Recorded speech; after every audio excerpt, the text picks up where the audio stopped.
We are born into different bodies, with different skin colors, different languages, different beliefs, and different ways of calling the sacred. Some of us grow up praying in temples, some in churches, some in mosques. Some grow up without a name for God at all. From the outside, it looks as if we are divided into countless groups, separated by race, religion, culture, nationality, and history. But if we slow down and look deeply, really deeply, we will see something very simple and very human beneath all these labels.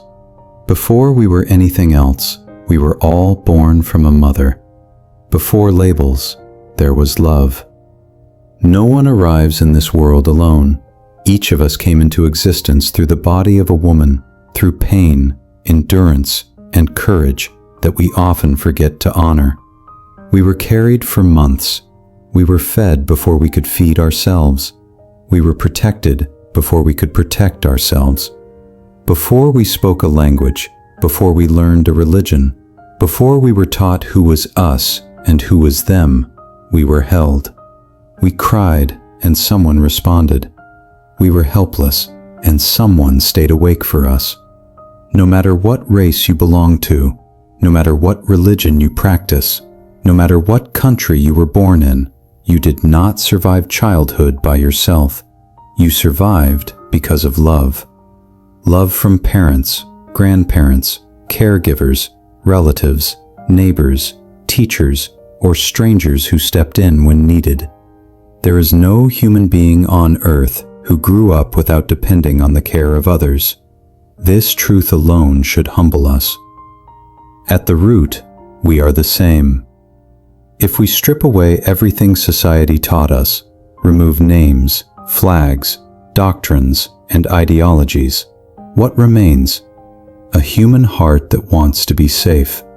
A human mind that wants to be understood. A human soul that wants to belong. Fear, joy, grief, hope, longing. These emotions are not owned by any race or religion. A mother's tears look the same in every country. A child's laughter sounds the same in every language. A broken heart aches the same way in every culture. Suffering does not ask for your passport. Love does not check your beliefs before entering your life. And yet, despite this shared humanity, we keep creating lines, imaginary borders inside our minds. The habit of labeling. Somewhere along the way, we learn to label one another. This person is Muslim.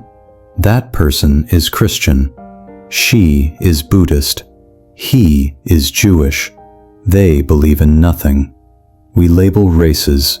We label nations. We label ideologies. We label lifestyles. At first, labels were meant to help us understand the world, but slowly, quietly, they turned into walls. Once we label someone, we stop seeing them fully. We reduce a living, breathing human being into a single idea. We forget their childhood. We forget their parents. We forget their fears and wounds. We forget their capacity to love.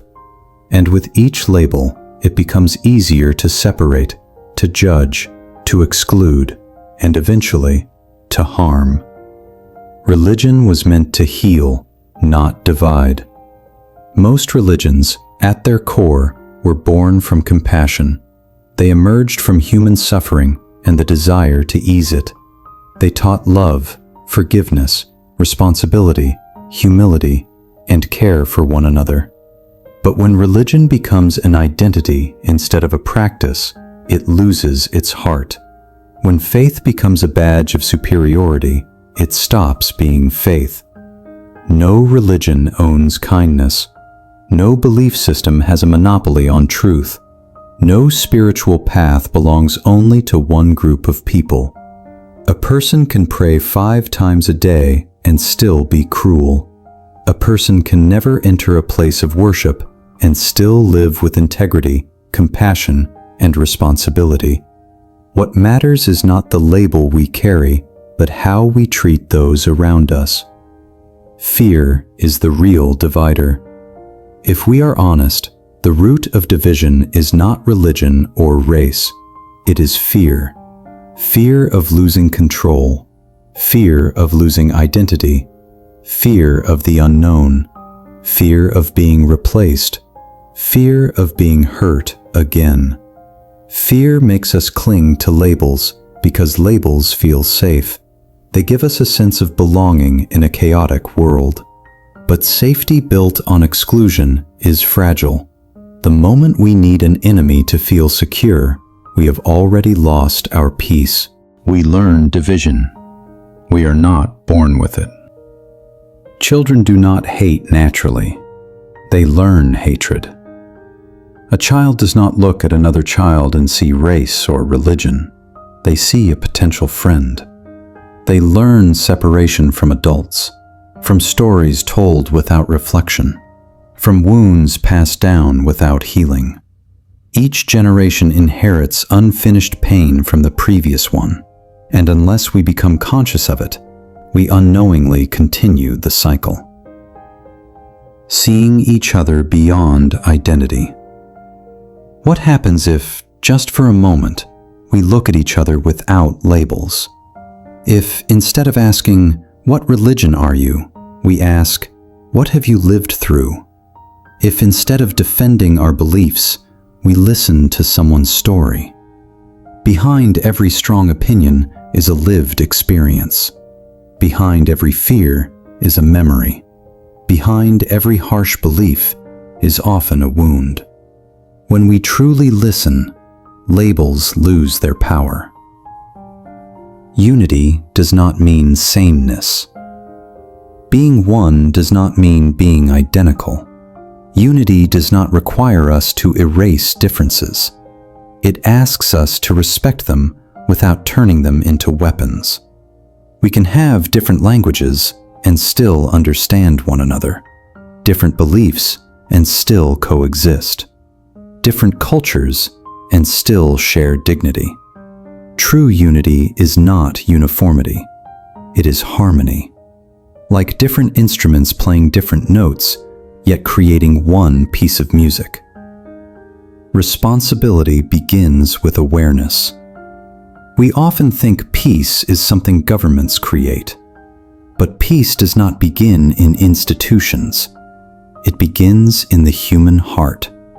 It begins when we notice our own judgments, when we question inherited hatred, when we pause before labeling someone.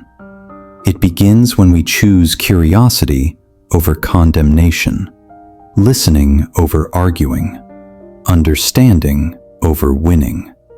Every time we refuse to dehumanize another person, we weaken the roots of violence. Remembering our shared origin. At the end of the day, we all come from the same place, from a womb, from love, or at least the attempt at love, from vulnerability. No one chose their birthplace. No one chose their skin color.